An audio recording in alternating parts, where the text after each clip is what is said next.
Morning. Good morning, ma'am. Good morning, ma'am. Good morning, ma'am. Morning.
Morning.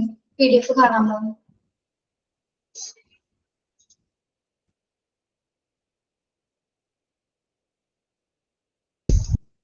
Ma'am. Okay.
Okay.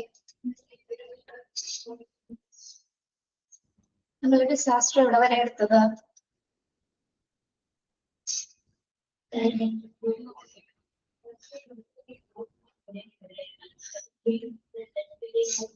പറയാമോ?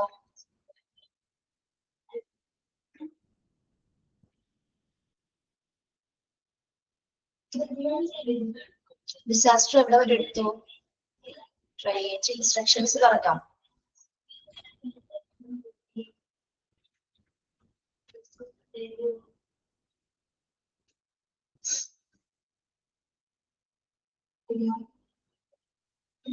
Categories ഒക്കെ പറഞ്ഞിരുന്നോ?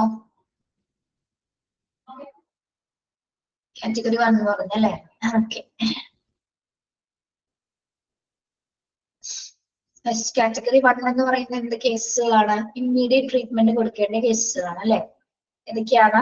Severe bleeding, obstruction of respiratory tract, pneumothorax, hemothorax, hypovolemic shock, extremity severely injured, facial burns, burst of respiratory tract.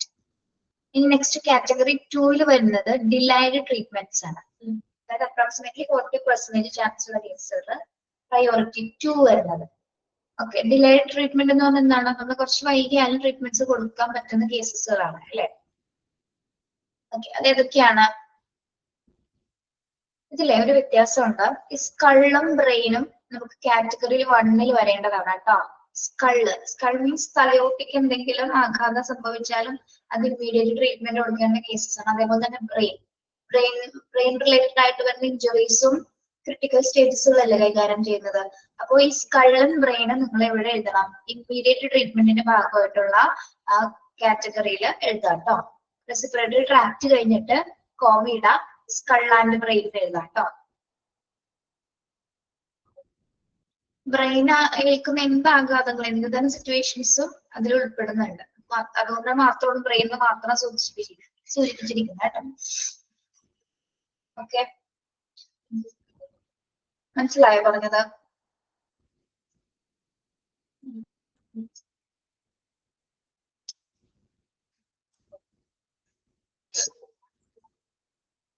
Okay, ഇപ്പൊ category 2 delayed treatment ആണ്.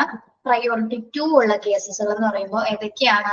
Fractures, dislocation, abdominal injuries, thorax, urogenital tract. Okay, fractures അല്ലെ, എന്തെങ്കിലും തരത്തിലുള്ള ഒടിവുകള്. അതേപോലെ തന്നെ dislocation എന്താണ്?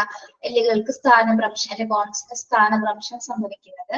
Abdominal injuries എന്ന് പറഞ്ഞാൽ അടിവയറ്റിലേക്ക് ഉണ്ടാകുന്ന ഇഞ്ചുറീസ്, ചെറിയ രീതിയിലുള്ള മുറിവുകള്.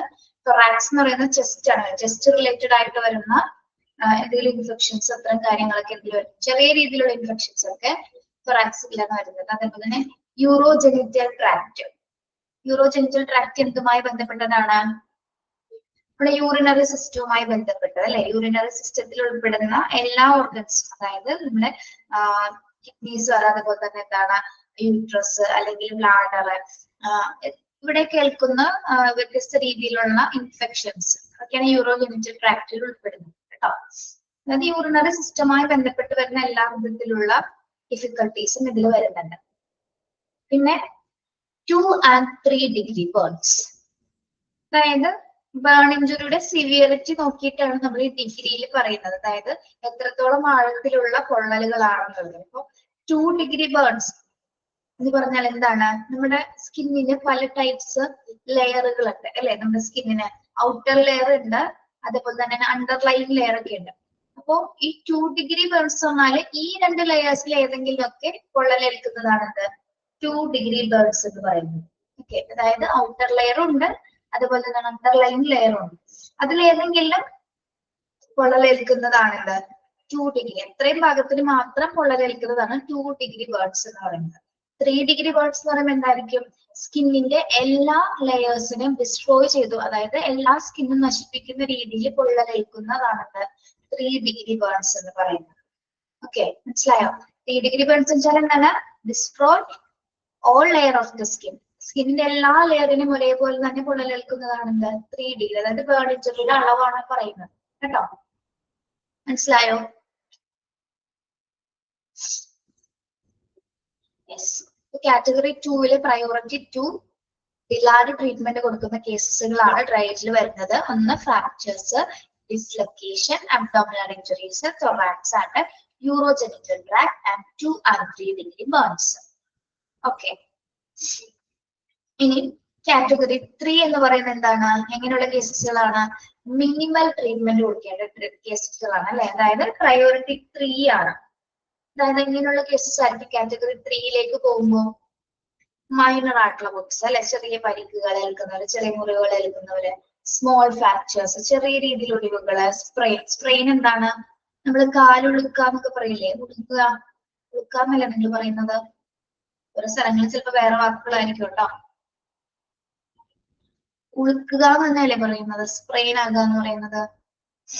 അതെ, ഓക്കെ. അപ്പോ കാറ്റഗറി 3 എന്ന് പറയുന്നത് മിനിമൽ ആയിട്ട് ട്രീറ്റ്മെന്റ് കൊടുക്കേണ്ട കേസസുകളാണ് അല്ലെ. ഏതൊക്കെയാണ്? Minor books, small fracture and sprain. ഇനി കാറ്റഗറി 4 എന്താണ്? എക്സ്പെക്ടന്റ് ട്രീറ്റ്മെന്റ് ആണ് അല്ലെ. എക്സ്പെക്ടന്റ് ട്രീറ്റ്മെന്റ് എന്ന് പറയുമ്പോൾ എന്താണ് അതിൽ വരേണ്ടത്?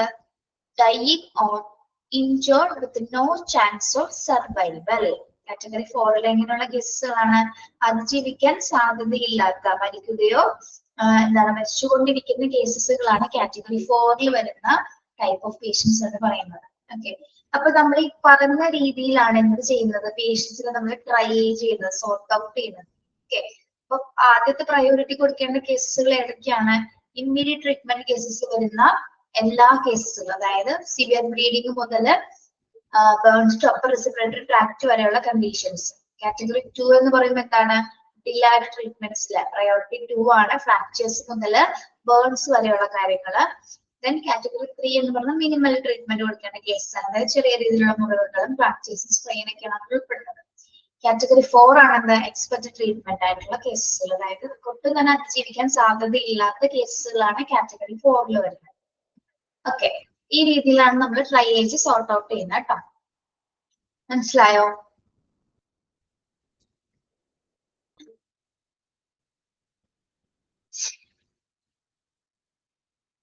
ഓക്കെ, നെക്സ്റ്റ് വൺ, നമ്മൾ ഇതിനെ കാറ്റഗറൈസ് ചെയ്തതിനു ശേഷം പിന്നെ അവർ എന്ത് ചെയ്യണം? നമ്മള് ടാഗിങ് ചെയ്യണം. ടാഗിങ് ചെയ്യാന്ന് പറഞ്ഞാൽ എന്താ?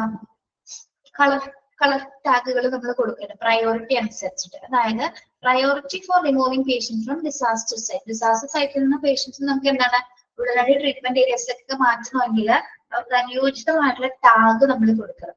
അതായത് എങ്ങനെയാണ് ഈ ടാഗ് കൊടുക്കുന്നത്? അതായത് ക്രിട്ടിക്കൽ പേഷ്യൻസ് ആണെങ്കിൽ നമ്മൾ റെഡ് ടാഗ് ആണ് ഫസ്റ്റ് കൊടുക്കുന്നത്. ഓക്കെ, ഫസ്റ്റ് കാറ്റഗറിയിൽ വരുന്നത് ക്രിട്ടിക്കൽ ആയിട്ടുള്ള പേഷ്യൻസ് ആണ്. അവർക്ക് എങ്ങനെയുള്ള ടാഗ് ആണ്, കളർ ടാഗ് ആണ് വരുന്നത്? റെഡ് ടാഗ്സ് ആണ് പ്രൊവൈഡ് ചെയ്യുന്നത്. ദെൻ അർജന്റ് പേഷ്യൻസിനാണെങ്കിൽ യെല്ലോ ടാഗ് സെക്കൻഡ്. അർജന്റ് പേഷ്യൻസിന് യെല്ലോ ടാഗ്. വാക്കിംഗ് വുഡഡ്, അതായത് പരിക്കേറ്റിട്ട് നടന്നു വരാൻ പറ്റുന്ന പേഷ്യൻസ് ഉണ്ടാവും, തേർഡ് കാറ്റഗറിയിൽ വരുന്നത്. അവർക്ക് ഏത് കളർ ടാഗ് ആണ്? ഗ്രീൻ ടാഗ് ആണ് പ്രൊവൈഡ് ചെയ്യുന്നത്. ദെൻ അറ്റ് ലാസ്റ്റ് ഡെഡ്, മരിച്ചവർക്ക് വേണ്ടി എന്താണ്?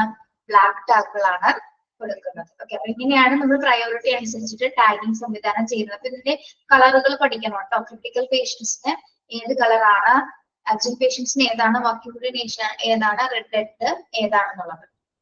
Okay, critical patients red, urgent yellow, walking wounded green and black dead bodies. Okay, മനസ്സിലായോ?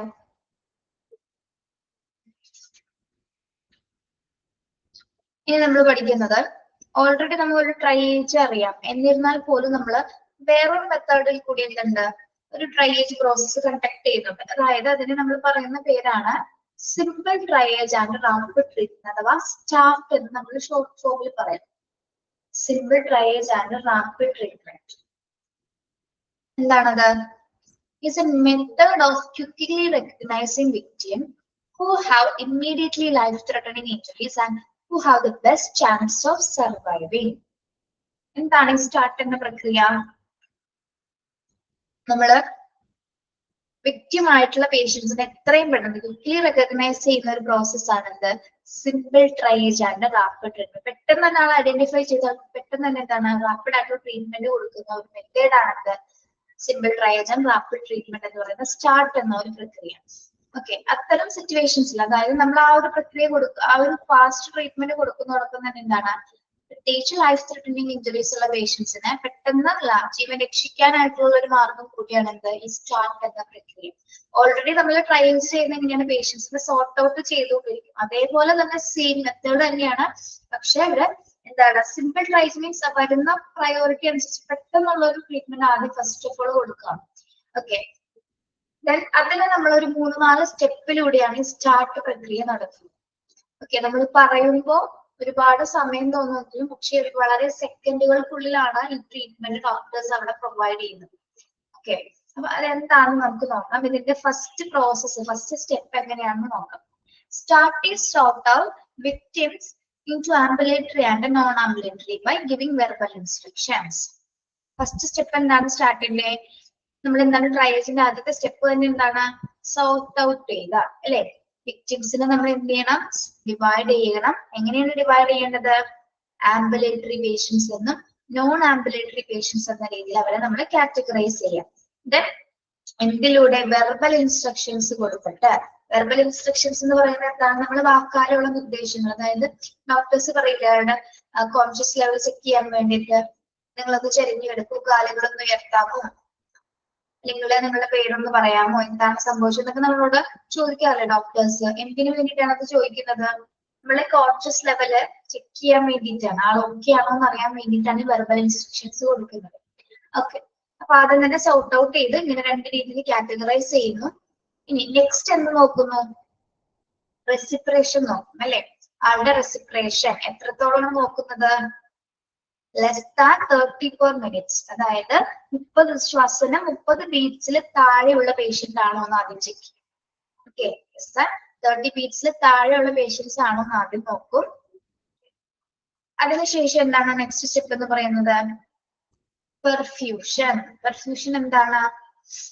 പെർഫ്യൂഷൻ എന്ന് പറയുന്നത് ബ്ലഡിന്റെ ഒരു ഫ്ലോ ആണ് നമ്മൾ നോക്കാൻ പോകുന്നത് അല്ലെ. യെസ്, അതുമായി ബന്ധപ്പെട്ട് 2 കാര്യങ്ങൾ, പെർഫ്യൂഷന്റെ ഭാഗമായിട്ട് നമ്മൾ ആദ്യം തന്നെ 2 കാര്യങ്ങളാണ് നോക്കുന്നത്. ഒന്ന് റേഡിയൽ പൾസ്, പൾസ് പ്രസന്റ് ആണോ നോക്കും. അറിയാലോ പൾസ്, പൾസ് നോക്കുന്ന അറിയില്ലേ നിങ്ങൾക്ക്?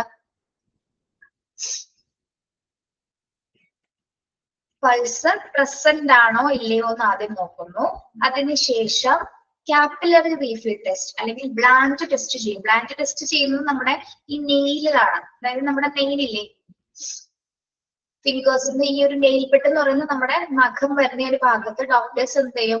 ഒരു 2 seconds ഇങ്ങനെ അമർത്തി പിടിക്കും. നിങ്ങൾ നിങ്ങളുടെ വിരലിലൊന്ന് അമർത്തി പിടിച്ചു നോക്കിയേ. നിങ്ങളുടെ വിരലിൽ നന്നായിട്ട് പ്രസ് ചെയ്ത് പിടിച്ച വിരലിന്റെ ഈ നെയിൽ പെട്ട് ഈ നഖത്തിന്റെ താഴെയായിട്ട് ഇങ്ങനെ ടിഷ്യൂ പിടിച്ചിരിക്കുന്ന പോലെ പ്രസ് ചെയ്ത് നോക്കിയേ. 2 seconds പിടിക്കുക. അമർത്തി പിടിച്ചതിന് ശേഷം എന്ത് ചെയ്യണം? കൈ ഒന്ന് വിട്ടു നോക്കിയേ. അവിടെ എന്ത് കളറാണ് കാണുന്നത്? എന്ത് കളറാണ് കാണുന്നത് വിരലില്? റെഡ് ആണ്. വൈറ്റ് ആരെങ്കിലും കണ്ടോ? വൈറ്റ് ആരെങ്കിലും കണ്ടോ? വൈറ്റ് ആണ്. ബ്ലഡ് ഫ്ലോ ഇല്ല കേട്ടോ. യെസ്, ബ്ലഡ് ഫ്ലോ ഇല്ലാത്തത് കൊണ്ടാണ്, അല്ലെങ്കിൽ ബ്ലഡിന്റെ കുറവ് മൂലമാണ് അത് കാണുന്നത്. ഓക്കെ, അപ്പൊ ബ്ലാഞ്ച് ടെസ്റ്റ് ചെയ്യുന്നതിന് വേണ്ടിയിട്ടാണ്, ബ്ലഡ് ഫ്ലോ ഇവാലുവേറ്റ് ചെയ്യാനുള്ള ഒരു ടെസ്റ്റ് ആണ് എന്ത്? ബ്ലാഞ്ച് ടെസ്റ്റ് എന്ന് പറയുന്നത്. നമ്മൾ ചെയ്യുന്നത് എവിടെയാണ്? നെയിൽ ബെഡിലാണ് ഡോക്ടേഴ്സ് ചെയ്യുന്നത്. 2 seconds അമർത്തി പിടിച്ചതിന് ശേഷം വൈറ്റോ റെഡ് കളറിലായിരിക്കും വരുന്നത്. വൈറ്റ് ആണെങ്കിൽ എന്താണ്? അവർക്ക് തന്നെ ബ്ലഡ് ഫ്ലോസ് ഇല്ല എന്നുള്ളതാണ് അതിൽ മനസ്സിലാക്കാവുന്നത് കേട്ടോ. ഓക്കെ, അതിനുശേഷം പിന്നെ നോക്കുന്നത് എന്താണ്? മെന്റൽ സ്റ്റാറ്റസ് നോക്കും പേഷ്യന്റിന്റെ. Whether he or she can follow എന്നാണ് കേട്ടോ, ഫ്ലോ അല്ല, ഫോളോ കമാൻഡ്സ്.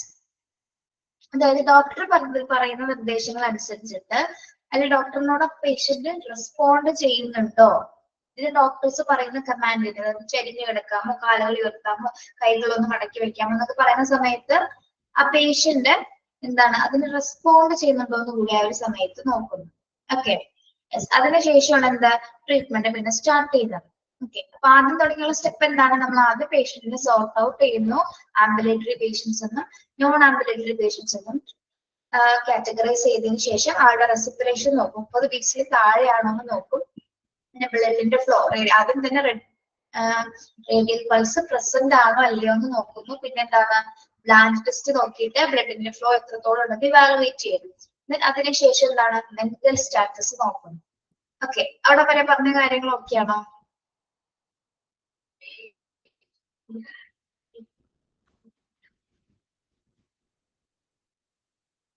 ഓക്കെ, ഇനി ട്രീറ്റ്മെന്റിന്റെ ഭാഗമായിട്ട്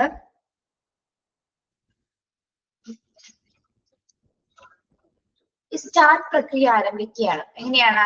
ഫസ്റ്റ് വൺ, ഇത്തരം കാര്യങ്ങൾ ചെയ്തതിനു ശേഷം, ഈ സ്റ്റെപ്സുകൾ കംപ്ലീറ്റ് ചെയ്തതിനു ശേഷം കണ്ടീഷൻ അനുസരിച്ച് നമ്മൾ എന്ത് ചെയ്യും? ഓപ്പൺ ദ എയർവേ ഓപ്പൺ ചെയ്യും. ഓക്കെ, യെസ്, എയർവേ ഓപ്പൺ ചെയ്തതിനു ശേഷം എന്താണ് നെക്സ്റ്റ്? ബ്ലീഡിംഗ് ഉള്ളവരാണെങ്കിൽ ബ്ലീഡിംഗ് സ്റ്റോപ്പ് ചെയ്യും. ദെൻ തേർഡ് വൺ എന്താണ്? Elevate the legs for shock. Elevate the legs for shock. എന്താണ് അങ്ങനെ പറയുന്നത്? Elevate the legs for shock എന്ന് പറയുന്നത്, നമ്മള് ഒരേ പൊസിഷനിൽ തന്നെ കിടക്കുന്ന സമയത്ത് നമ്മളില് എന്താണ് സംഭവിക്കുന്നത്? ഒരേ പൊസിഷനിൽ തന്നെ നമ്മൾ കിടക്കുമ്പോ, ഒരേ പൊസിഷനിൽ കിടക്കുമ്പോൾ ശരീരത്തിൽ എന്തെങ്കിലും മാറ്റങ്ങൾ വരുന്നുണ്ടോ?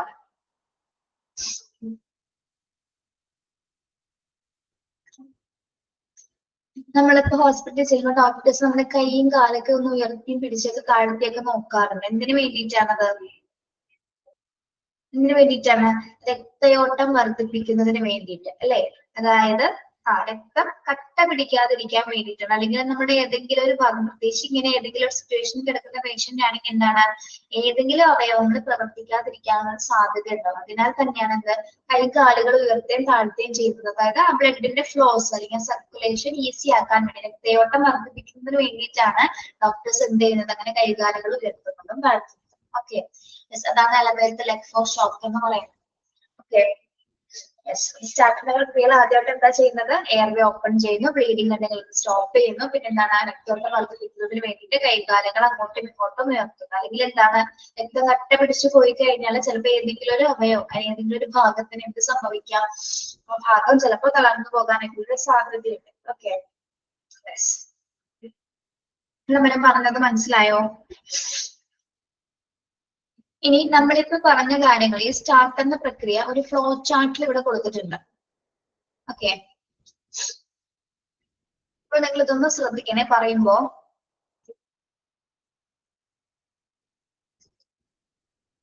യെസ്, സ്റ്റാർട്ട് പ്രയച്ച് പ്രക്രിയ എങ്ങനെയാണെന്ന് നമുക്ക് നോക്കാം. ഫസ്റ്റ് വൺ എന്താണ്, ഓരോ ഭാഗം ശ്രദ്ധിക്കട്ടോ, ഓരോ ഭാഗം ശ്രദ്ധിക്കുക, മുഴുവനല്ല, ഓരോ ഭാഗം. ഈ ഭാഗം നോക്കാം കേട്ടോ. ആദ്യത്തെ പ്രോസസ് എന്താണ്, is patient breathing. Patient breath ചെയ്യുന്നുണ്ടോ, ഉണ്ടെന്നാണെങ്കിൽ യെസ്, ഇല്ലെന്നാണെങ്കിൽ നോ. അപ്പൊ നമ്മുടെ ഇല്ലെന്നാണെങ്കിൽ, ബ്രീത്തിങ് ഇല്ലെന്നാണെങ്കിലോ എന്ത് ചെയ്യണം, നോ എന്നാണെങ്കിൽ എന്ത് ചെയ്തിരിക്കണം, പേഷ്യന്റിന്റെ എയർവേ ഓപ്പൺ ചെയ്യണം, അല്ലെ? Open patient's airways, patient is breathing. Airway open ചെയ്ത് നോക്കുമ്പോൾ എന്താണ്, ബ്രീത്തിങ് കാണിക്കുന്നുണ്ടോ എന്നുള്ളത് നമ്മൾ ചെക്ക് ചെയ്യാം. ബ്രീത്തിങ് ഉണ്ടെന്നാണെങ്കിലോ യെസ്, യെസ് എന്നാണെങ്കിൽ ഇമ്മീഡിയറ്റ് ആയിട്ട് ആൾക്ക് എന്ത് കൊടുക്കണം, കെയർ കൊടുക്കണം. ഇനി ബ്രീത്തിങ് ഇല്ലെന്നാണെങ്കിലോ ആൾ ഓൾറെഡി മരിച്ചുകൊണ്ടിരിക്കുകയാണ് അല്ലെങ്കിൽ മരിച്ചിട്ടുണ്ടായിരിക്കും. Okay, yes. അപ്പൊ പേഷ്യന്റിന്റെ ബ്രീത്തിങ് നോ എന്നാണെങ്കിൽ നമ്മൾ എന്ത് ചെയ്തിരിക്കണം, പേഷ്യന്റിന്റെ എയർവേ ഓപ്പൺ ചെയ്യണം, ബ്രീത്തിങ് ഉണ്ടോ എന്ന് അറിയാനായിട്ട്. ഇല്ലെന്നാണെങ്കിൽ, നോ എന്നാണ് കാണുന്നെങ്കിലോ ആൾ ഓൾറെഡി മരിച്ചിട്ടുണ്ടായിരിക്കും. എയർവേ ഓപ്പൺ ചെയ്യുന്ന സമയത്ത് ചെറിയ രീതിയിൽ ബ്രീത്ത് ഉണ്ടെങ്കിലോ ഇമ്മീഡിയറ്റ് ആയിട്ട് ആൾക്ക് എന്ത് കൊടുത്തിരിക്കണം, കെയർ കൊടുത്തിട്ടുണ്ടായിരിക്കണം. ഓക്കെ, ഈ ഒരു ഭാഗം മനസ്സിലായോ? ഈ ഒരു ഭാഗം മനസ്സിലായോ? യെസ്. ഇനി പേഷ്യന്റ് ബ്രീത്തിങ് ഉണ്ട്, ഇപ്പൊ നമ്മൾ ഇല്ലെന്നുള്ളതാണ് പഠിച്ചത്. പേഷ്യന്റ് ബ്രീത്ത് ചെയ്യുന്നുണ്ട് യെസ് എന്നാണെങ്കിലോ നമ്മൾ എത്ര ബീറ്റ്സിലാണെന്നുള്ളത് നോക്കുക, അല്ലെ? ഇപ്പൊ എന്താണ് നമ്മൾ ആദ്യം പഠിച്ചത്, എന്താണ് ഇതെന്താണ്, greater than 30 beats per minute, അല്ലെ? അതായത് എത്ര ബീറ്റ്സിലെ കൂടുതലാണ്, ഗ്രേറ്റർ ദാൻ എന്ന് പറയുമ്പോൾ കൂടുതലാണോ കുറവാണോ, കൂടുതലാണോ കുറവാണോ? 30 ബീറ്റ്സിൽ കൂടുതലാണെന്നും ശ്രദ്ധിക്കും, അല്ലെ?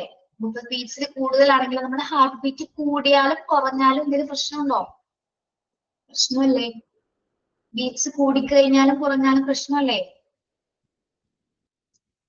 യെസ്.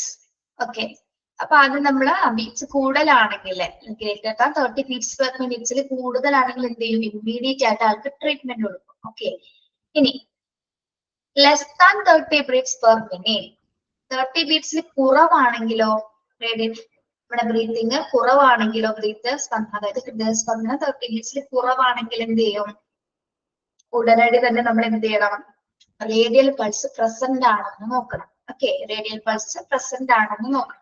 റേഡിയൽ പൾസ് ഇല്ല, നോ എന്നാണെങ്കിൽ എന്ത് ചെയ്യണം, എത്രയും പെട്ടെന്ന് ആളുടെ ബ്ലീഡിങ് ഒന്ന് കൺട്രോൾ ചെയ്യണം, ഇമ്മീഡിയറ്റ് ആയിട്ട് കെയർ കൊടുക്കണം. ഓക്കെ, റേഡിയൽ പൾസ് പ്രസന്റ് ആയിട്ട് കാണിക്കുന്നില്ലെങ്കിൽ എന്താണ്, ബ്ലീഡിങ് ഒന്നുകൂടി നന്നായിട്ട് കൺട്രോൾ ചെയ്യുക, ഇമ്മീഡിയറ്റ് ആയിട്ട് കെയർ കൊടുക്കുക.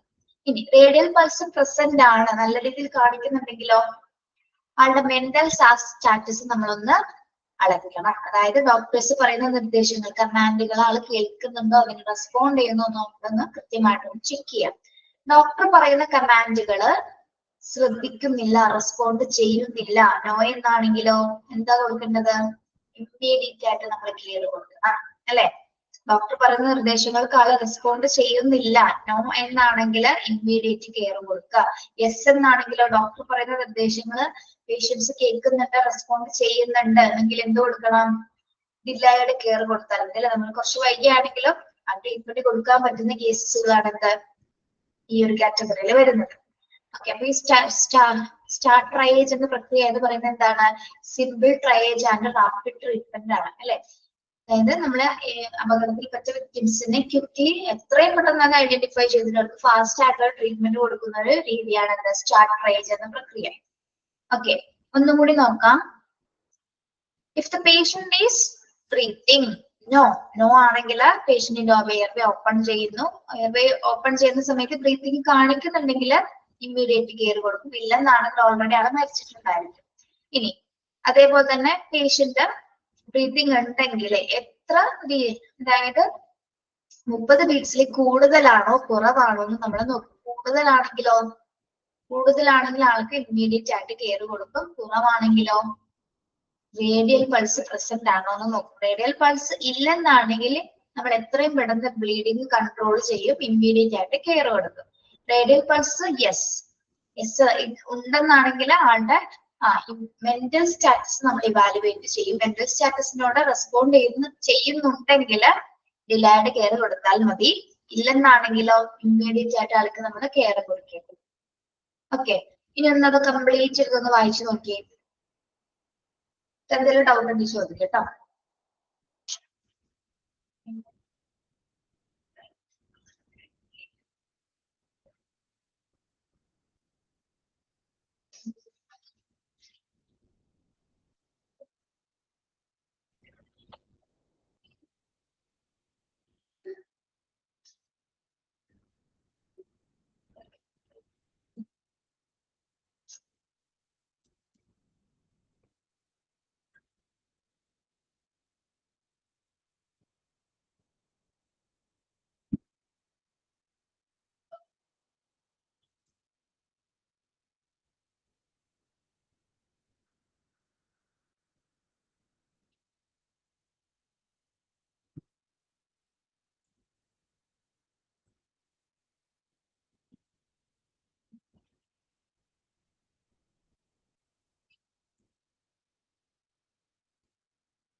മനസ്സിലായോ?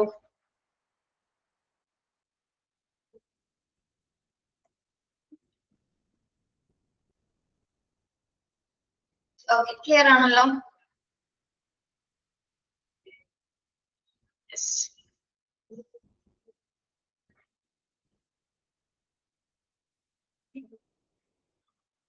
യെസ്.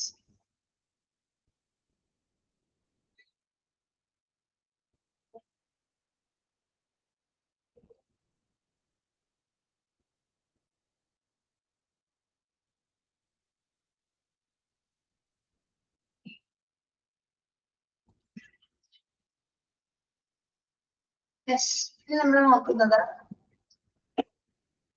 ഡിസാസ്റ്ററിലെ 3 ഘട്ടങ്ങളുടെ ബേസിസ് നമ്മളിവിടെ പറഞ്ഞു കഴിഞ്ഞു. ഇനി വരുന്നത് ഡിസാസ്റ്റർ റെസ്പോൺസ് ബോക്സുകളാണ് കേട്ടോ. ഇത് നമ്മള് ഇങ്ങനെ താഴേക്കാണ് കേട്ടോ, വെർട്ടിക്കൽ ആയിട്ടാണ് നോക്കുന്നത്.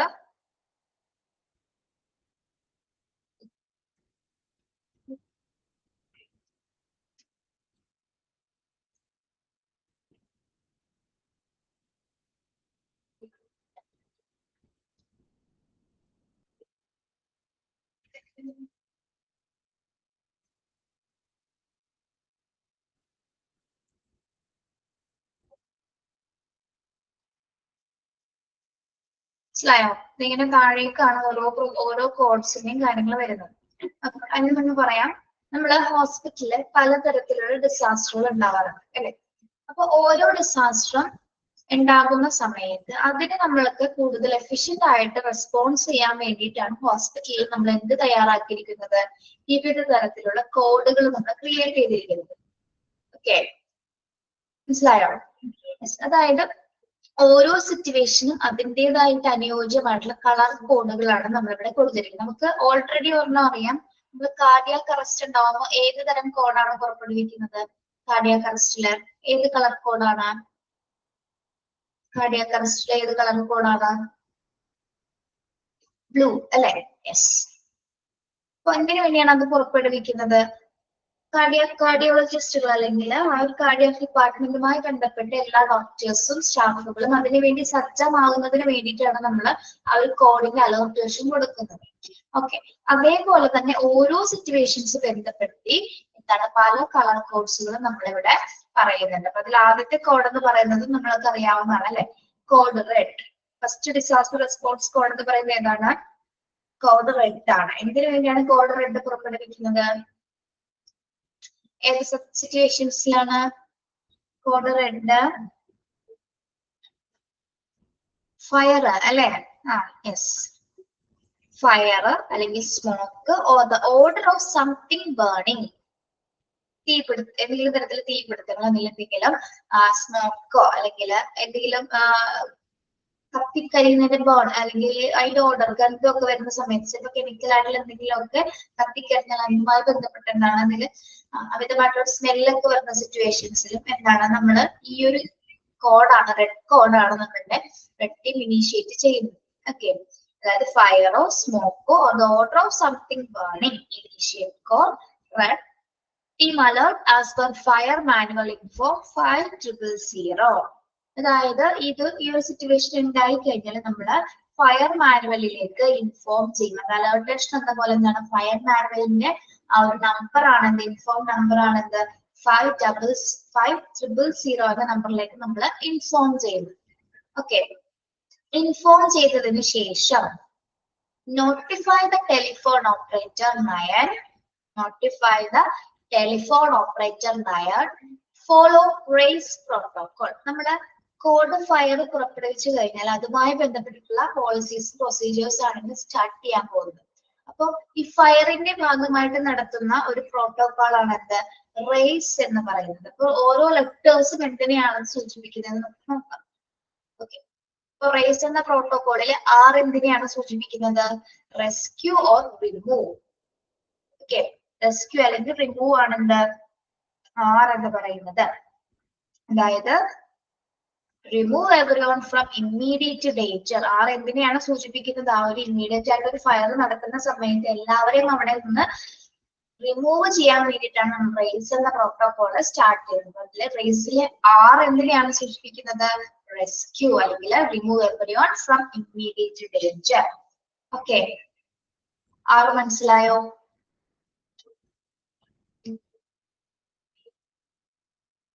ആർ മനസ്സിലായോ? ഇനി എ എന്തിനെയാണ് സൂചിപ്പിക്കുന്നത്? റേസില് എ എന്തിനെ സൂചിപ്പിക്കുന്നു? Activate fire alarm. Activate fire alarm, അതായത് ഒരു ഫയർ അലാം ഉണ്ട്, അത് കൃത്യമായിട്ട് എന്ത് ചെയ്തിരിക്കണം? നമ്മള് ആക്ടിവേറ്റ് ചെയ്യുക. ഫയറുമായി ബന്ധപ്പെട്ടിട്ട് അലാം നമ്മള് ആക്ടിവേറ്റ് ചെയ്യുക. Then C for confine, smoke and fire and close all doors. C for confine. Confine എന്ന് പറഞ്ഞാൽ എന്താണ്? നമ്മൾ ഒരു ഏരിയ സജീവമാക്കുക, കൺഫൈൻ ചെയ്യുക. ഓക്കെ, അല്ലെങ്കിൽ സ്മോക്കോ മറ്റെന്താണ് ഇപ്പൊ എന്തെങ്കിലും പുകപടലങ്ങളൊക്കെ ആണെങ്കിൽ അത് മറ്റ് ഏരിയാസിലേക്കൊന്നും വരാതിരിക്കാൻ വേണ്ടി നമ്മൾ എന്ത് ചെയ്യണം? എല്ലാ ഡോർസും അവിടെ ക്ലോസ് ചെയ്യേണ്ടതാണ്. മറ്റു ഡിപ്പാർട്ട്മെന്റ്സിലേക്കൊന്നും കടക്കാതിരിക്കാൻ വേണ്ടി ആ ഒരു പ്രദേശം നമ്മൾ എന്ത് ചെയ്യണം? സജീവമാക്കുക അല്ലെങ്കിൽ കൺഫൈൻ ചെയ്യുക. ഓക്കെ, ഈ എന്തിനെ സൂചിപ്പിക്കുന്നു? extinguish the fire if possible, not alert others by shouting code red. ഈ എന്തിനെയാണ് നമ്മള് തീ കടത്താനായിട്ട് എന്താണ് ഉപയോഗിക്കുന്നത്? നമ്മള് തീ കടത്താൻ വേണ്ടി എന്താണ് ഉപയോഗിക്കുന്നത്? എന്തുപയോഗിച്ചിട്ടാണ് തീ കടത്തുന്നത്?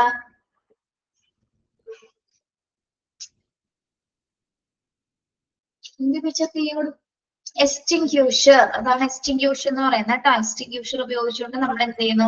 ആ ഫയർ കിടത്താനായിട്ട് ആരംഭിക്കും. ദെൻ ഈ ഒരു സമയത്ത് alert others by shouting code red. നമ്മൾ എക്സ്റ്റിങ്ക്യൂഷർ ഉപയോഗിച്ചിരിക്കുന്ന സമയത്ത് എന്താണ്? കോഡ് റെഡ് എന്ന് ഷൗട്ട് ചെയ്ത് തന്നെ അനൗൺസ് ചെയ്തുകൊണ്ടിരിക്കുന്നത്. എന്നാൽ മാത്രമേ ചില സമയത്ത് ആൾക്കാർ മാറാതെയൊക്കെ നിൽക്കുന്നു അല്ലെ? മാറാതെ ഓരോ ഏരിയാസിൽ തങ്ങി നിൽക്കുന്ന ആൾക്കാരുണ്ടാവും. അവർക്ക് കൂടി എന്താണ് കുറച്ചും കൂടെ ഒരു അലർട്ടേഷൻ കിട്ടുന്നതിന് വേണ്ടിയിട്ടാണ് ആ ഒരു സമയത്ത് ഒന്നും കൂടി നമ്മളത് ഷൗട്ട് ചെയ്ത് പറഞ്ഞുകൊണ്ടിരിക്കുന്നത്. കോൾ റെഡ് എന്നിങ്ങനെ അലർട്ടേഷൻ കൊടുത്തുകൊണ്ടേയിരിക്കും. ഓക്കെ, അപ്പോ ഫയറിന്റെ ഭാഗമായിട്ട് നമ്മൾ റെസ്പോണ്ട് ചെയ്യുന്ന ആദ്യത്തെ പ്രോട്ടോകോൾ എന്ന് പറയുന്നത് ഏതാണ്? റേസ് എന്ന പ്രോട്ടോകോൾ ആണ്. ഇതിൽ ഓരോ ലെറ്റേഴ്സും എന്തിനെ സൂചിപ്പിക്കുന്നു എന്ന് പഠിക്കണം കേട്ടോ. ഫസ്റ്റ് ആർ എന്തിനെ സൂചിപ്പിക്കുന്നു? റെസ്ക്യൂ. അത് മാത്രം പഠിച്ചാൽ മതി, എക്സ്പ്ലനേഷൻ ഒന്നുമില്ല കേട്ടോ. ലെറ്റേഴ്സിന്റെ എക്സ്പാൻഷൻ മാത്രം എന്താണെന്നത് മാത്രം പഠിച്ചാൽ മതി. ഇനി ഇതിൽ ഇമ്പോർട്ടന്റ് ആയിട്ടുള്ളത് ഏതൊക്കെയാണെന്ന് ഞാൻ പറഞ്ഞുതരാം. പിന്നെ എല്ലാത്തിന്റെ കളർ കോഡ് പഠിച്ചു വെക്കണം. അതിൽ ഇമ്പോർട്ടന്റ് ആയിട്ടുള്ള ഏതെങ്കിലും ഒരു ഭാഗം ഉണ്ടെങ്കിൽ അത് മാത്രം ഞാൻ പറഞ്ഞുതരാം. ഇതിന് പഠിക്കണം. അത് നിങ്ങളിത് മുഴുവനൊന്നും വാരി വെച്ച് പഠിക്കണ്ട കേട്ടോ. Okay, then R for rescue or remove, then A for activate, C for confine and E for extinguish. Okay, റൈസിന്റെ ഫുൾ പേരുകൾ മനസ്സിലായല്ലോ. ആർ എന്തിനെ സൂചിപ്പിക്കുന്നു, എ എന്തിനെ സൂചിപ്പിക്കുന്നു, സി എന്തിനെ സൂചിപ്പിക്കുന്നു, ഇ എന്തിനെ സൂചിപ്പിക്കുന്നു എന്ന്. ഇപ്പൊ ഈ റേസ് പ്രോട്ടോകോൾ ആണ് നമ്മൾ എന്തിനു ഉപയോഗിക്കുന്നത്? ഫയർ ഉണ്ടാവുന്ന സിറ്റുവേഷൻസിൽ നമ്മൾ ഇനീഷ്യേറ്റ് ചെയ്യുന്ന പ്രോട്ടോകോൾ എന്ന് പറയുന്നത്. മനസ്സിലായത്? ഈ പറഞ്ഞ ഈ ഒരു കോളത്തിലെ കാര്യങ്ങള്.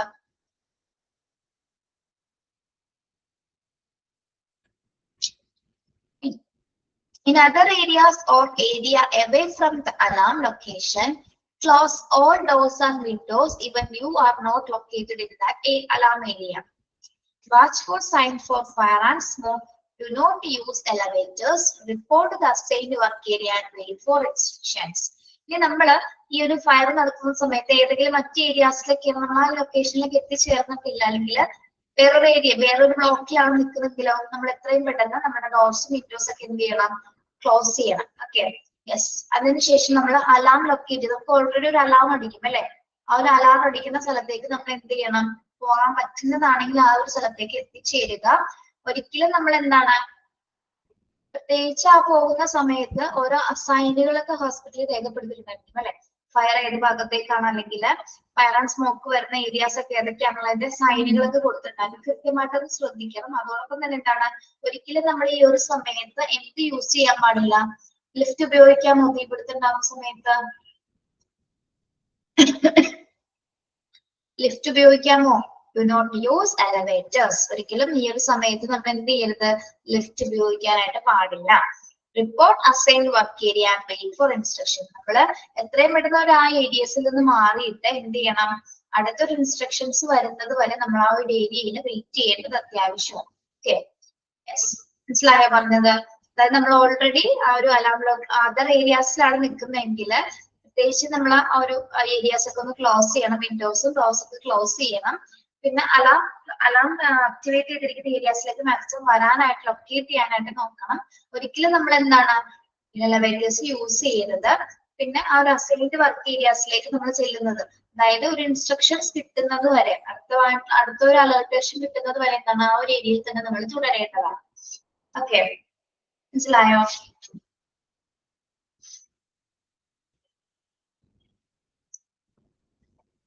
Then when using extinguisher to put out the fire, remember pass.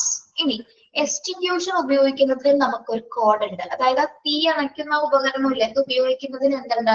ഒരു പ്രോട്ടോകോൾ ഉണ്ട്, ഒരു കോഡ് ഉണ്ട്. എങ്ങനെയാണ്? പാസ് എന്ന പ്രോട്ടോകോളിലാണ് ഇത് ചെയ്യുന്നത്. പാസ് എന്ന് പറയുന്നത് എന്താണ്? P for pull the pin. അതായത് എക്സ്റ്റിങ്ക്യൂഷർ കാണിച്ചു തന്നാലേ മനസ്സിലാവുള്ളൂ. ഓക്കെ,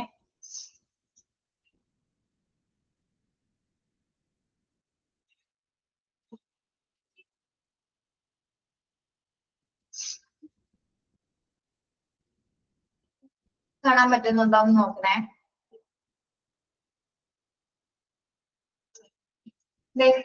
ഇതാണ് എക്സ്റ്റിങ്ക്യൂഷർ എന്ന് പറയുന്നത്. കണ്ടിട്ടുണ്ടാവും നിങ്ങള് അല്ലെ? ഓക്കെ, ഇതില് ഫസ്റ്റ് നമ്മുടെ പ്രോട്ടോകോളിൽ പി എന്തിനെയാണ് സൂചിപ്പിക്കുന്നത്? പുൾ ദ പിൻ. അതായത് ഇവിടെ ഒരു പിൻ ഉണ്ട്. ആ പിന്നെ എന്ത് ചെയ്യണം? നമ്മൾ ആ പിൻ വലിക്കുക. ഇവിടെ പി എന്നാണ് കേട്ടോ കൊടുക്കുന്നത്. അതൊന്ന് ക്ലിയർ ചെയ്യണം. പിൻ എന്നാക്കാം കേട്ടോ. പുൾ ദ പിൻ. ആ പിൻ എന്ത് ചെയ്യണം? നമ്മള് പിൻ വലിക്കുക. അതിനുശേഷം എ എന്തിനെ സൂചിപ്പിക്കുന്നു? എയിൻ ദ നോസിൽ. നോസിൽ എന്ന് പറയുന്നത് ഈ നടുക്കുള്ള ഒരു ഭാഗമാണ്. അതിന്റെ നോസിൽ, അതിന്റെ ആ ഒരു അടപ്പ് എന്ന് പറയുന്ന ഈ ഒരു ഭാഗമാണ് എന്ത്? നോസിൽ. ഈ നോസിലേക്ക് നമ്മൾ എയിം ചെയ്യുക. അതിനുശേഷം എന്താണ്? Squeeze the handle. ഹാൻഡിൽ എവിടെയാണ് കാണുന്നത്? നമ്മള് ഹാൻഡിൽ ഏതാണ് ഇതിന്റെ? ആ ബ്ലാക്ക് കളറിൽ കിടക്കുന്നുണ്ടോ? യെസ്. അതും എന്ത് ചെയ്യണം? നമ്മള് സ്ക്യൂസ് ചെയ്യണം.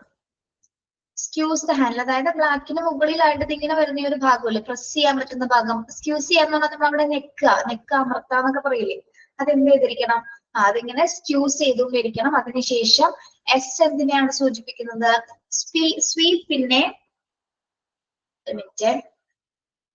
സ്വീപ്പിനെ സൈഡ് ടു സൈഡ് മോഷൻ. എന്ത് ചെയ്യും? നമ്മള് സ്ക്യൂസ് ചെയ്തതിന് ശേഷം ഇതിങ്ങനെ സൈഡിലേക്ക് നമ്മൾ തീ അണയ്ക്കുന്നത് കണ്ടിട്ടില്ലേ നിങ്ങള്? ഇതിങ്ങനെ പ്രസ് ചെയ്തതിന് ശേഷം എല്ലാ ഭാഗത്തേക്ക് ഇങ്ങനെ ഓപ്പറേറ്റേഴ്സ് ഇങ്ങനെ കാണിക്കുന്നത്, ഇങ്ങനെ പ്രസ് ചെയ്തിട്ട്. യെസ്, അതാണ് എന്താ സ്ക്യൂസ് എന്ന് പറയാം. അല്ലെങ്കിൽ സൈഡ് ടു സൈഡ് മോഷൻ എന്ന് വെച്ചാൽ ഇരു സൈഡുകളിലേക്കും നമ്മൾ എന്ത് ചെയ്യണം? ഇതിങ്ങനെ ചലിപ്പിച്ചുകൊണ്ടിരിക്കുക. ചലിപ്പിക്കുക എന്ന് പറയുന്നത് ആ തീ അണച്ചുകൊണ്ടിരിക്കുക എന്നാണ് പറയുന്നത് കേട്ടോ. അപ്പോ എക്സ്റ്റിങ്യൂഷർ യൂസ് ചെയ്യുന്നതിന് എന്താണ്? ഈ ഒരു പാസ് എന്ന പ്രോട്ടോകോൾ ആണ് നമ്മൾ നോക്കുന്നത്. പി എന്തിനെ സൂചിപ്പിക്കുന്നു? പിൻവലിക്കുക. എ എന്ന് പറയുന്നത് എയിം ദ നോസിൽ. ആ നോസിലിനെ എയിം ചെയ്തിട്ട് നമ്മൾ എന്ത് ചെയ്യണം? എസ് എന്ന് പറയുന്നത് സ്ക്യൂസ് ചെയ്യുക, അതിനെ നന്നായിട്ട് പ്രസ് ചെയ്യുക അല്ലെങ്കിൽ അമർത്തുക. Then squeeze the handle and S for sweep in a side to side motion. അതിനുശേഷം എന്താണ്? എല്ലാ സൈഡിലേക്കും നമ്മൾ ഇങ്ങനെ എക്സ്റ്റിങ്യൂഷർ എന്ത് ചെയ്തിരിക്കണം? ചലിപ്പിച്ചുകൊണ്ടിരിക്കണം. അങ്ങനെയാണ് നമ്മൾ എന്ത് ഓഫ് ചെയ്യുന്നത്? തീ അണയ്ക്കുന്നത്. ഓക്കെ, മനസ്സിലായോ?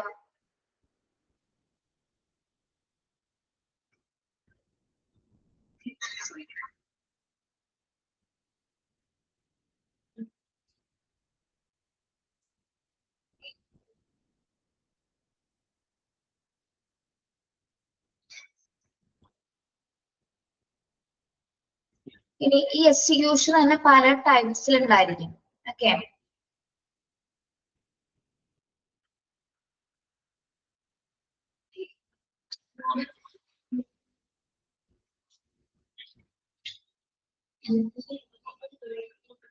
നിങ്ങള് ടീച്ചർ കാണിക്കുന്നൊന്ന് കാണുന്നുണ്ടോ? നോക്കിയേ, കാണാമോ? ഒരു നോസില് പിൻ ചെയ്തു, പ്രസ് ചെയ്തു, ഇത് കണ്ടോ? സൈഡ് ടു സൈഡ് മോഷൻസിലേക്ക് എന്ത് ചെയ്യുന്നു? കണ്ടോ? തീ അണക്കാണ്. ഇപ്പൊ ഒരു പൊസിഷനിലേക്ക് മാത്രമേ ചെയ്തിട്ടുള്ളൂ. അങ്ങനെ പല പൊസിഷനിലേക്ക് എന്ത് ചെയ്തുകൊണ്ടിരിക്കും? ഷെയ്ക്ക് ചെയ്തുകൊണ്ടിരിക്കും. ഓക്കെ, അത്ര വീഡിയോസ് ഒന്നും കാണുന്നുണ്ടെങ്കിൽ യൂട്യൂബിലൊന്ന് നോക്കിയാൽ മതി കേട്ടോ. യെസ്. അപ്പൊ കോഡ് ഫയർ കോഡ് റെഡ് എന്തിനെയാണ് സൂചിപ്പിക്കുന്നത്? കോഡ് റെഡ് എന്തിനെ സൂചിപ്പിക്കുന്നു? Fire, smoke or order for something burning. ഫയറിന് പഠിച്ചാൽ മതി കേട്ടോ. ഓക്കെ, കോഡ് റെഡിന് നമ്മൾ ഇനീഷ്യേറ്റ് ചെയ്യുന്ന, ടെലിഫോൺ ഓപ്പറേറ്റർ ഇനീഷ്യേറ്റ് ചെയ്യുന്ന പ്രോട്ടോകോൾ ഏതാണ്? റേസ് ആണ്. റേസ് എന്ന പ്രോട്ടോകോളില് എ എന്തിനെ സൂചിപ്പിക്കുന്നു? എ എന്തിനെ സൂചിപ്പിക്കുന്നു? എന്തിനെ സൂചിപ്പിക്കുന്നു? എ ആറാണ് റിമൂവ്. എന്തിനെയാണ്?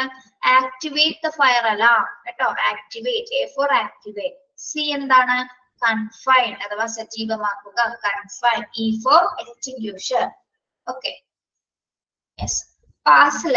പാസ് എന്ന പ്രോട്ടോകോളിൽ, അത് എക്സ്റ്റിങ്ക്യൂഷർ യൂസ് ചെയ്യുന്ന പ്രോട്ടോകോളില് എസ് എന്തിനെ സൂചിപ്പിക്കുന്നു? 2 എസ് ഉണ്ട്. അതിൽ അവസാനത്തെ എസ് എന്തിനെയാണ് സൂചിപ്പിക്കുന്നത്? പാസിലെ അവസാനത്തെ S sweep in side to side motion. Okay, sweep എന്നാണ് കേട്ടോ. ഓക്കെ, അങ്ങനെ ഇതിനകത്ത് ചോദ്യങ്ങൾ വരുള്ളൂ കേട്ടോ. ചിലപ്പോ ഇതൊന്ന് ചോദിക്കാനുണ്ട്, ഏത് ഫയർ മാനുവൽ നമ്പർ ആണെന്നുള്ളത്. 5000 നമുക്ക് കണ്ടാൽ മനസ്സിലാവും ക്വസ്റ്റ്യൻ കണ്ടാൽ കേട്ടോ. ഓക്കെ, മനസ്സിലായല്ലോ? കോഡ് റെഡ് ഓക്കെ അല്ലേ?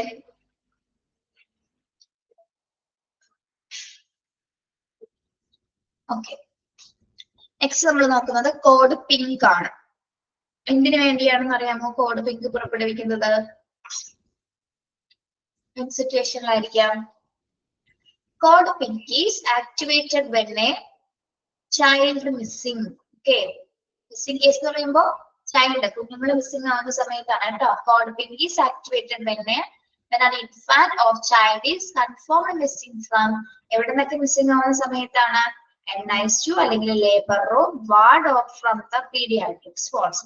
NICU നിന്നോ അല്ലെങ്കിൽ ലേബർ റൂമിൽ നിന്നോ അല്ലെങ്കിൽ ഏതെങ്കിലും പീഡിയാട്രിക് ഫ്ലോറിൽ നിന്നോ വാർഡിൽ നിന്നോ കുഞ്ഞ് മിസ്സാവുന്ന സമയത്താണ് നമ്മൾ കോഡ് പിങ്ക് ഇനിഷ്യേറ്റ് ചെയ്യുന്നത്.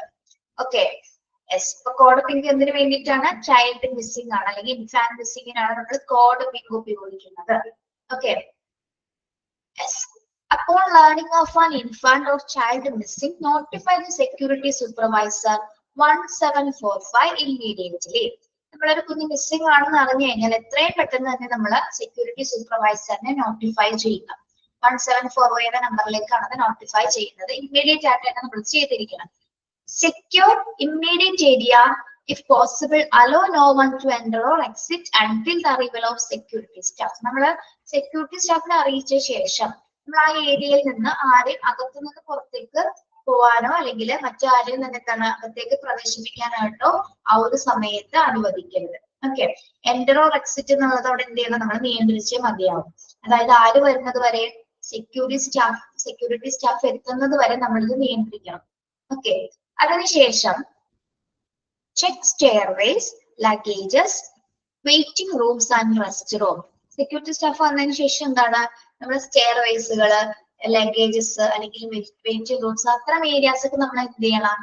റെസ്റ്റ് റൂംസ് ഒക്കെ ഒന്ന് ചെക്ക് ചെയ്യണം അല്ലെ. അതായത് കുഞ്ഞ് മിസ്സിംഗ് ആ ഒരു പ്രദേശം ചുറ്റുമുള്ള ഭാഗം എന്ത് ചെയ്യണം? എത്രയും പെട്ടെന്ന് ഒരു ചെക്കിങ് ചെയ്യണം. അതിനുശേഷം എന്താ ചെയ്യേണ്ടത്?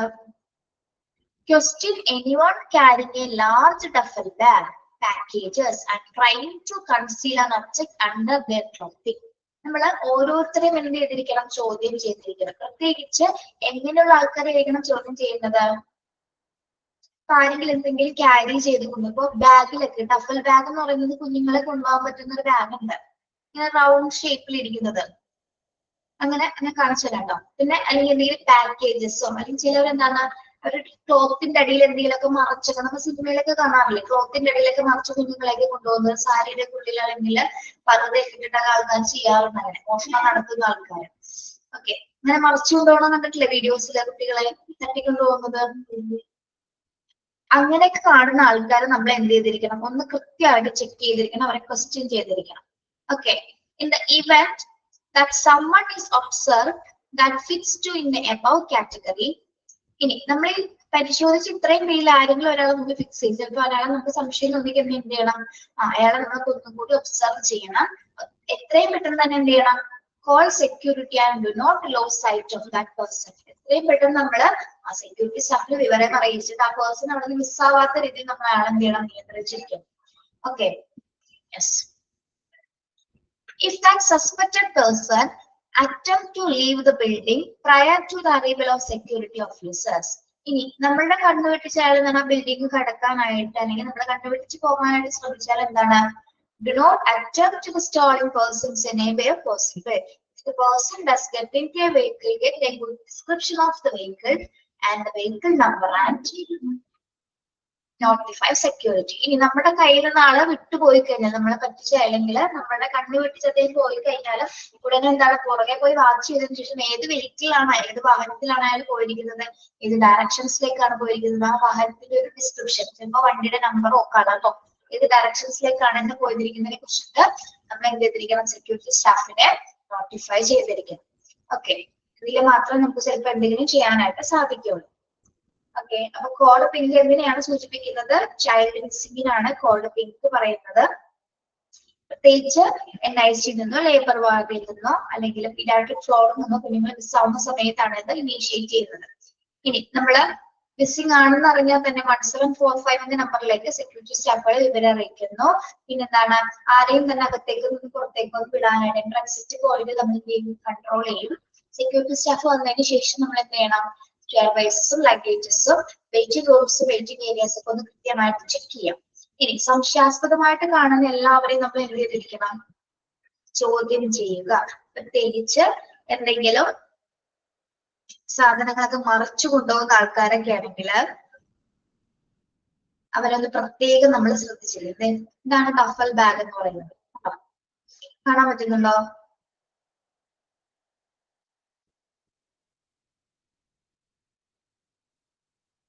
കാണുന്നുണ്ടോ പിള്ളേരെ? ഇങ്ങനെയാണ് നമ്മൾ ഡഫൽ ബാഗ് എന്ന് പറയുന്നത് കേട്ടോ. കണ്ടോ? കുഞ്ഞിനെ എടുത്തു കൊണ്ടുപോകാൻ പറ്റുന്ന ബാഗാണ് അല്ലെ. യെസ്, ഇത് തീരെ പൊടിയുള്ള കുഞ്ഞുങ്ങളെ ഉണ്ടോ, കുറച്ചുകൂടി വലുതായാലും ഇതിൽ പറ്റില്ല.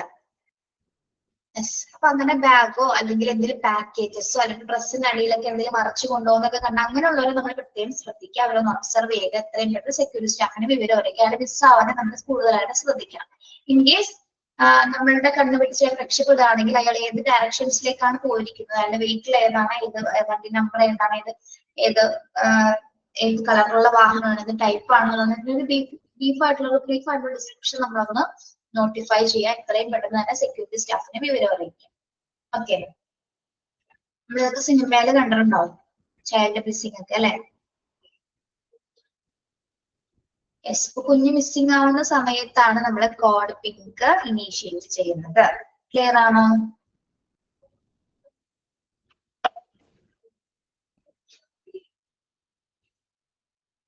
ഓക്കെ,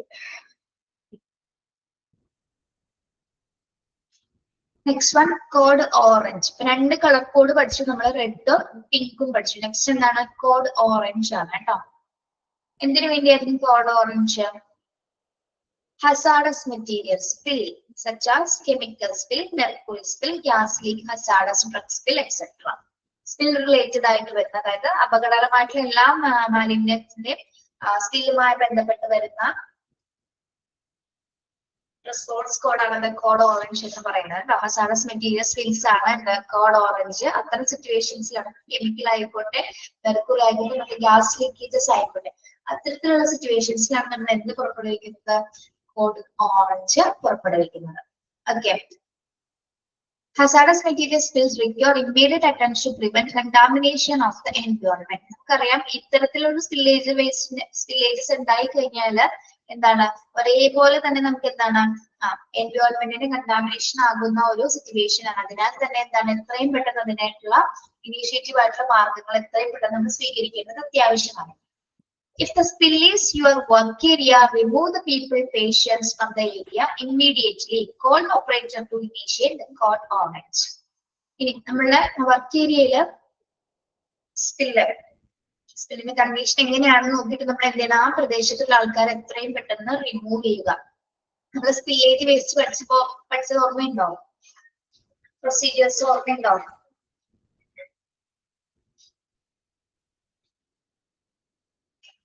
എന്ത് ചെയ്യണം, ആ പ്രദേശത്ത് നമ്മൾ എത്രയും പെട്ടെന്ന് ആൾക്കാരെ റിമൂവ് ചെയ്യുക.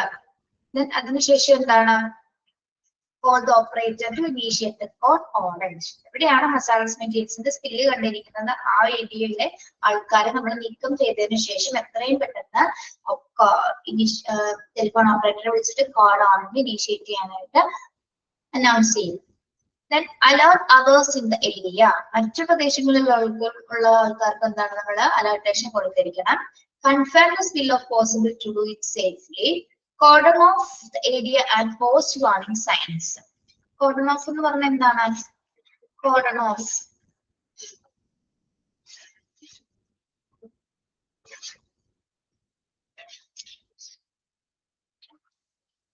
ആ പ്രദേശം നമ്മൾ എന്ത് ചെയ്യണമെന്ന് പറയുന്നത്, കോർഡൺ ഓഫ് ആ പ്രദേശം വളയുക, അല്ലെങ്കിൽ ആ പ്രദേശത്തിന് നമ്മൾ എന്താണ് ഒറ്റപ്പെട്ട രീതിയിൽ മാറ്റുക എന്നുള്ളതാണ്. അതായത് വാർണിംഗ് പ്ലേസ് ആയിട്ട് അതിനെ നമ്മൾ മാറ്റിയിരിക്കണം. ആ സ്പിൽ ഏരിയ ഉണ്ടായിരുന്ന പ്ലേസസിനെ നമ്മൾ എന്ത് ചെയ്യണം, ആ ഒരു വാർണിംഗ് സ്പേസസ് മാറ്റാം. Do not attempt clean up any spill without appropriate PPE. ഇനി hazardous materialsമായിട്ട് നമ്മൾ സമ്പർക്കം വരുന്ന സമയത്ത് ഒരിക്കലും നമ്മൾ ഡയറക്റ്റ് ആയിട്ട് കോൺടാക്ട് ചെയ്യാൻ പാടില്ല. നിർബന്ധമായിട്ട് നമ്മൾ ധരിക്കണം PPE, പേഴ്സണൽ പ്രൊട്ടക്റ്റീവ് എക്യുപ്മെന്റ്സുകൾ ധരിച്ചിട്ട് മാത്രമായിരിക്കണം ആ ഒരു ഏരിയ നമ്മൾ ക്ലീൻ ചെയ്യാനായിട്ട് ആരംഭിക്കേണ്ടത്. Use an appropriate spill kit. പിന്നെന്താണ്, അത് തുടച്ചു മാറ്റുന്നതിന് വേണ്ടിയിട്ട് അപ്രോപ്രിയേറ്റ് ആയിട്ടുള്ള സ്പിൽ കിറ്റുകൾ യൂസ് ചെയ്യുക. After clean up dispose of all PPE and spill material had hazardous waste. നമ്മൾ ക്ലീൻ ചെയ്ത മെറ്റീരിയൽ എല്ലാം തന്നെ എന്ത് ചെയ്തിരിക്കണം, PPE അടക്കം എല്ലാ മെറ്റീരിയൽസും hazardous വേസ്റ്റുകൾ ഡിസ്പോസ് ചെയ്ത ബാഗിലേക്കോ കണ്ടെയ്നറിലേക്കോ നമ്മൾ നീക്കം ചെയ്യുക. ഓക്കെ, അതിനുശേഷം account for all people in the area during the cleanup procedure if the skin is contaminated. Already നമ്മൾ PPE വെയർ ചെയ്തിട്ടുണ്ടെങ്കിൽ എന്താണ്, സ്കിന്നിൽ പല രീതിയിലുള്ള ഇത്തരം വേസ്റ്റേജസിന്റെ എന്തെങ്കിലും തരത്തിലുള്ള ആവശ്യങ്ങളൊക്കെ പറ്റിപ്പിടിക്കാനുള്ള സാധ്യതയുണ്ട് അല്ലെ. അതിനാൽ തന്നെ എന്താണ്, നമ്മൾ കൃത്യമായിട്ട് ഒന്നുകൂടി നല്ല രീതിയിൽ വാഷ് ചെയ്യേണ്ടത് അത്യാവശ്യമാണ്. പ്രത്യേകിച്ച് with the soap and water for at least 5 minutes for shower thoroughly. കൃത്യമായിട്ട് ഒരു 5 മിനിറ്റ്സ് നമ്മള് കൈകൾ വൃത്തിയായിട്ട് കഴുകേണ്ടത്. അതിനുശേഷം നോട്ടിഫൈ ICN. ICN എന്ന് പറയുന്ന ആരെയാണ്? Infection control nurse. ഒന്ന് നോട്ട് ചെയ്തേ, infection control nurse.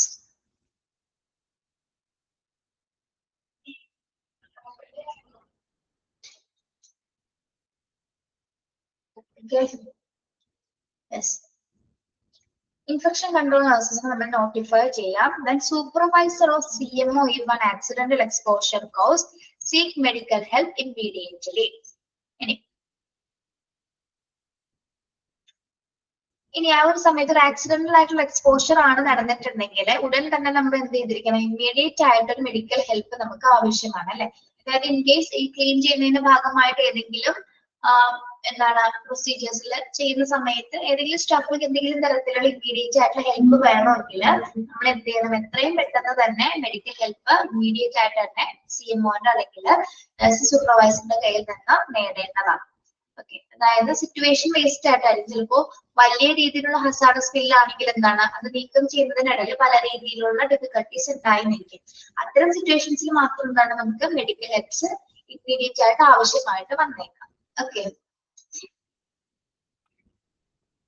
Yes. Code orange ഏത് സമയത്താണ് നമ്മൾ അലർട്ടേഷൻ കൊടുക്കുന്നത്?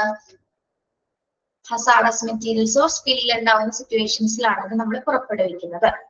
Okay, yes. ഇതിൽ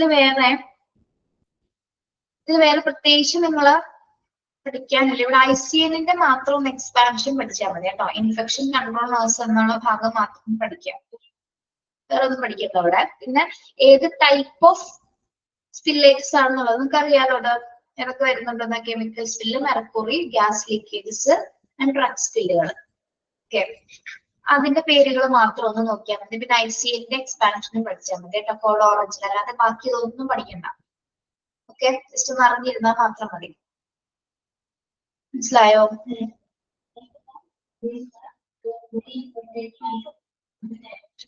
okay, okay, thank you. Have a nice day.